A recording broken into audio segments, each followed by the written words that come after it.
Welcome, ladies and gentlemen. I want to appreciate you so much because of your great support. Please consider subscribing to this channel if you have not subscribed to.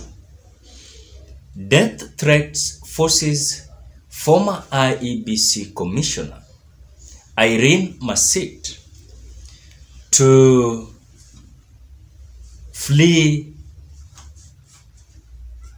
to, of course, where it is private. We don't know where she's going. According to the Star newspaper, we are being told that Irene Masit is fearing her life and her life is in danger. This is not the first report that we are getting. There was another report that we got during that time. She was being grilled in the tribunal that William Ruto appointed and sworn in to try and dig in why Irene Masit was to be removed as the IEBC commissioner. This comes after the other three IEBC commissioners had already resigned, and that is Juliana Sherera.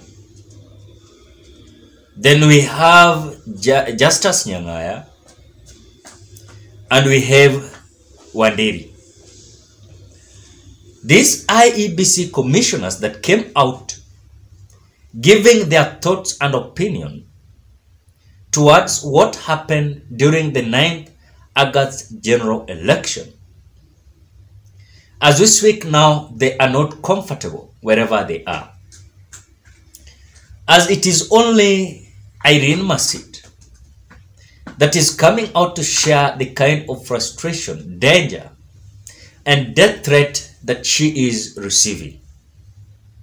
This was during also her grill, where she came out requesting the tribunal and also narrating how her life is in danger. But again, something that I have realized with this IEBC is that some individuals are benefiting at the same time others are suffering.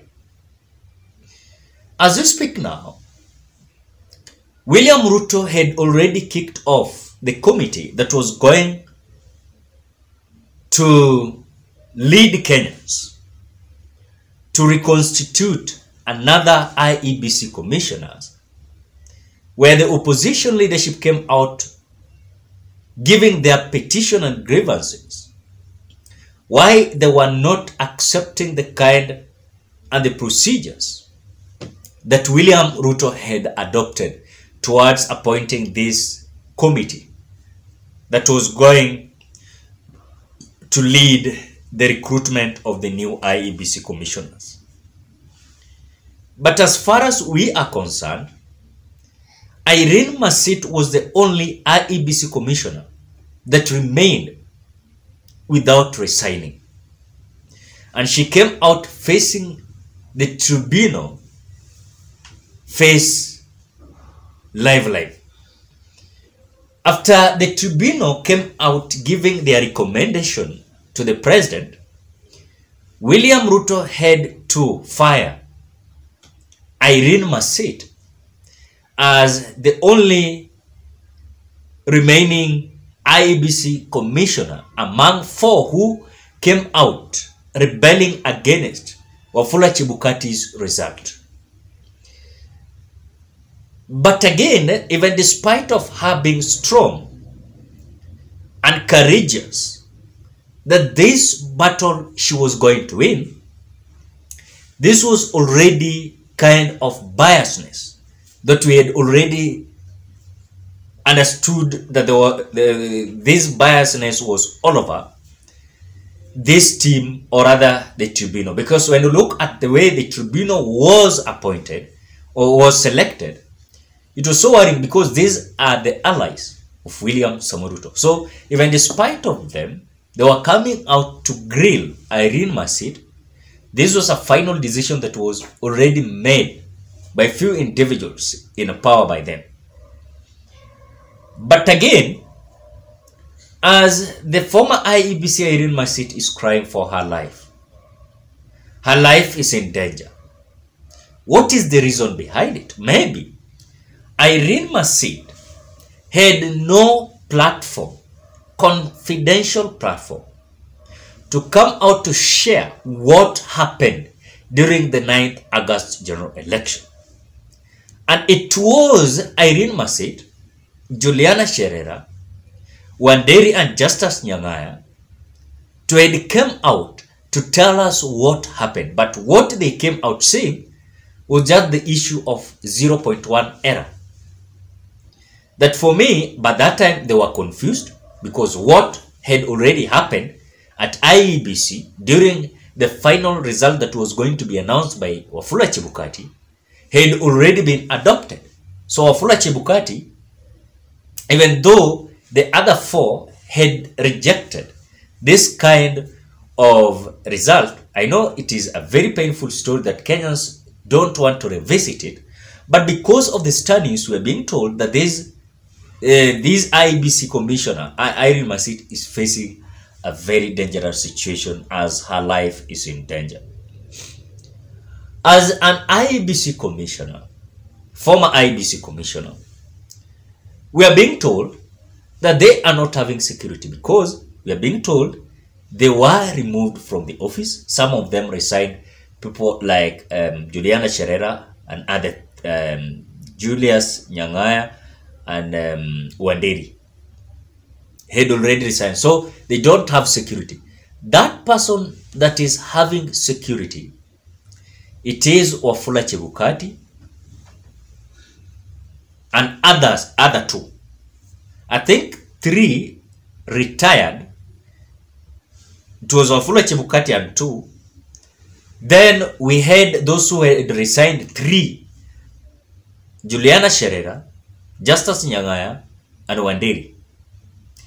Irene Masit never resigned. And she was not retired because the period was still going on.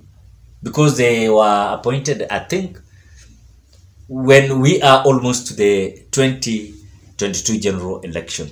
So they were to continue. But because of the angerness, kind of anger in William Ruto's kind of leadership, he decided that these people are going to be whipped from the IEBC. And William Ruto wanted to remain with those people who are going to abide with what he was to tell them.